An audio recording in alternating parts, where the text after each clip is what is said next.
नमस्कार साथियों, DS academy में आप सभी का स्वागत है। मैं डॉक्टर सुदेशिका तेजा आपके लिए लेकर चल रही हूँ नेट परीक्षा में शामिल कहानी और उपन्यास विधाओं की श्रृंखला।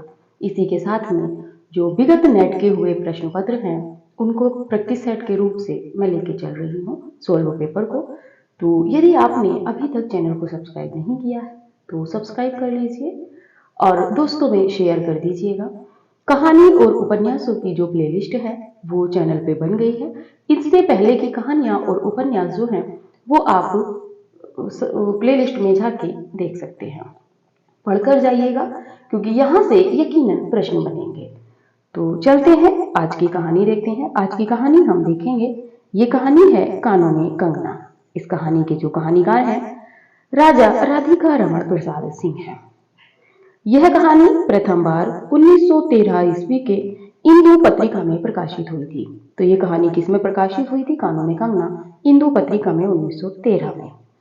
यह कहानी गल्प कुसुमांजलि 1922 ईस्वी का जो कहानी संग्रह है उसमें प्रकाशित है। यह एक आदर्शवादी एवं मार्मिक कहानी है। इसमें नरेंद्र के माध्यम से आदर्शवाद और उसकी जो मार्मिकता है उसको भी इसमें दिखाया गया है। यह कहानी मनुष्य के विवेक को जागृत करने वाले स्थलों का सूक्ष्म वर्णन करती है, जिससे मनुष्य के विवेक का जो जागृत होता है उन तथ्यों को, उन स्थलों को यह कहानी जागृत करती है, दिखाती है। इस कहानी में वासना और प्रेम के भेद को स्पष्ट किया गया है। किस तरह से नरेंद्र को वासना का वो शिकार होता है और उसमें जो प्रेम है उसको भी स्पष्ट किया है कि बाद में वो अपनी पत्नी से प्रेम करना चाहता है लेकिन तब तक वो अंतिम सैया पर होती है। आगे है, यह कहानी पुरुषों के आकर्षण में खोए रहने की कमजोरियों का चित्रण करती है। कहानी में दिखाया गया है कि किस तरह पुरुष हमेशा जो आकर्षण वाली जो चीजें होती हैं उनमें खोया रहता है और वहां पर उसके खोने की जो कमजोरियां होती हैं, वो जो कमजोरियां हैं उनका यहाँ पर चित्रण किया है। यह कहानी स्त्री गुलामी को भी दिखाती है। कहानी में लेखक ने स्त्री गुलामी को भी यानी कि स्त्री की दासता को भी चित्रित किया है। यहाँ यानी कि कहानी में किरण एक प्रकार से गुलाम स्त्री की प्रतीक है। महत्वपूर्ण तथ्य हैं यहाँ पर सारे कथन। जो सही तथ्य वाले प्रश्न आपके बनेंगे यकीनन यहाँ से वो प्रश्न आप कर ले पाएंगे। बढ़ते हैं आगे। आगे है कि कहानी का केंद्रीय पात्र एवं कथावाचक नरेंद्र का किरण से प्रेम विवाह और फिर किरण के सौंदर्य से वशीभूत हो प्रेम विमुख हो जाने और अंत में किरण के प्राण त्याग, इसके समय वास्तविकता के एहसास होने की कहानी है। उद्देश्य है कहने का कि कहानी का जो पात्र है या कथावाचक है नरेंद्र, वो पहले किरण से प्रेम करता है, उसके बाद में उससे विवाह करता है। इसके भी बाद में एक किन्नरी अपने दोस्त के यहाँ गया होता है तो एक किन्नरी के उसमें प्रेम में वशीभूत हो जाता है, उसके जाल में फंस जाता है।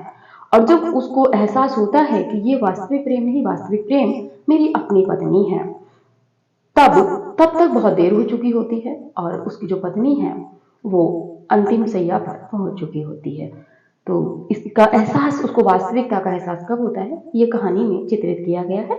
आपको इतना नहीं पढ़ना है, आपको यही की पॉइंट से आपको प्रश्न में आपके जो प्रश्न हैं यहीं से सोल्व हो जाएंगे।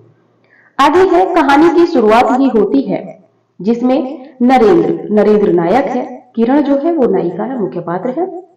किरण से पूछता है कि तुम्हारे कानों में क्या है, तुम्हारे कानों में क्या है?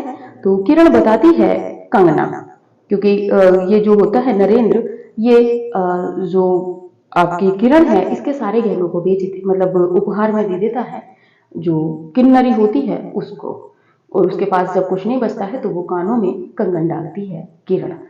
आगे है, ऋषिकेश के पास एक सुंदर वन में कुटी बनाकर योगीश्वर रहते थे। योगीश्वर जो पात्र है यहाँ पर, ये नरेंद्र के ससुर और किरण के पिता हैं, जो किरण के पिता थे। आगे है, कहानी में नरेंद्र किन्नरी पर मंत्रमुग्ध हो जाता है और अपना सब कुछ छोड़कर उसके पीछे पागल रहता है। यहाँ दिखाया गया है कि प्रेम में किस तरह पुरुष पर स्त्री के पीछे पड़ा रहता है, ये इस कहानी में दिखाया है। आगे है, नरेंद्र किन्नरी को 5 महीनों में अनेक उपहार भेंट करता है। प्रश्न बन सकता है कितने महीनों तक उपहार भेंट करता है? 5 महीनों तक। आगे है, नरेंद्र किरण के सारे गहने बहाने बनाकर चोरी से किन्नरी को दे देता है। बेचता नहीं है, लेकिन अपनी पत्नी के सारे जो गहने होते हैं उनको एक एक करके जो किन्नरी होती है जिसे वो प्रेम करता है उसको उपहार में भेंट में दे देता है, गिफ्ट रूप में। आगे है, कहानी में किरण की मृत्यु के उपरांत नरेंद्र को आत्मग्लानि होती है और उसके पास पछताने के सिवा कुछ नहीं बचता है। जब तक उसको समझ में आता है कि वास्तविकता क्या है, यथार्थ क्या है, मैं कहाँ पीछे दौड़ा जा रहा हूँ, अपनी प्रेमिका के बाद में जो विवाहिता उसकी स्त्री पत्नी होती है, उसके बाद में मैं उस किन्नरी के पीछे क्यों दौड़ा जा रहा हूँ। लेकिन जब तक उसको एहसास होता है तब तक बहुत देर हो चुकी होती है। बढ़ते हैं आगे। आगे देखते हैं, कहानी में पुरुष की वासना का चित्रण नरेंद्र के माध्यम से किया गया है। महत्वपूर्ण है, कहानी में पुरुष की जो वासना है उसका चित्रण कहानीकार ने किसके माध्यम से किया है? तो वो नरेंद्र के माध्यम से किया है। आगे है, विद्या अध्ययन पूर्ण होने के उपरांत जो नरेंद्र पात्र है ये गुरु दक्षिणा के रूप में एक जोड़ा पीतांबर, 5 स्वर्ण मुद्राएं तथा योगेश्वर की पुत्री यानी कि किरण के लिए 2 कनक कंगन ले जाता है। जब ये योगेश्वर जी के यहाँ पर नरेंद्र विद्या अध्ययन के लिए आता है ऋषिकेश में, तब जब उसका विद्या अध्ययन पूरा हो जाता है तो गुरु दक्षिणा के रूप में ये अपने गुरु को एक जोड़ा पीतांबर, 5 स्वर्ण मुद्राएं और उनकी जो पुत्री होती है योगेश्वर जी की, तो उसके लिए कनक कंगन लेकर आता है, यानी कि सोने के कंगन लेकर आता है। आगे है कि इस कहानी में शकुंतला और दुष्यंत की कहानी का भी जिक्र मिलता है। इस कहानी में एक जगह पर दुष्यंत और शकुंतला की कहानी का भी चित्रण मिलता है। ये तथ्य महत्वपूर्ण हो जाता है क्योंकि अचानक में प्रश्न बन जाएगा और जिन प्रतियोगियों ने ये कहानी नहीं पढ़ी है तो वो कहेंगे कि दुष्यंत और शकुंतला तो अभिज्ञान शाकुंतलम के पात्र हैं, तो इस कहानी में कहाँ जिक्र आएगा। लेकिन ये तथ्य वहीं पे आप गलत कर जाएंगे, तो एक एक महत्वपूर्ण है बिंदु, इसीलिए पढ़िए। आगे है, कहानी में कई जगह मिथकीय भी है। ये जो कहानी है इसमें कई जगह मिथकीय स्थल भी आए हैं तथा ऐतिहासिक चरित्रों व घटनाओं का सहारा लिया गया है। नूरजहां, दुष्यंत, शकुंतला कृष्ण के रूप में चित्र आए हैं। तो इस कहानी में नूरजहां, दुष्यंत, शकुंतला कृष्ण के रूप में भी चित्र आए हैं। आगे बढ़ते हैं, कहानी की भाषा अत्यंत अलंकारिक व क्लिष्ट है। तो ये कहानी की विशेषताएं चल रही हैं।